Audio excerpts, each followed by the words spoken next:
engine knocking or making noise. First, check the tappet setting. If tappet setting is disturbed, engine will give a knocking noise. Adjust the tappets. Check whether any valve spring is broken. If any valve spring is broken, replace the spring. Then check whether the valves have been stuck up with valve guide. If valve is stuck up, make it free or replace the valves. Then check the valve timing after removing the timing cover. If the timing is wrong, then also the engine will give knocking sound. Reset the timing gears. After this, remove the piston and check the piston rings.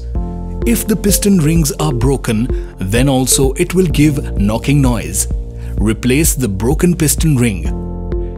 If piston is partially seized, then also the engine will give a knocking sound. Replace the piston to rectify the problem.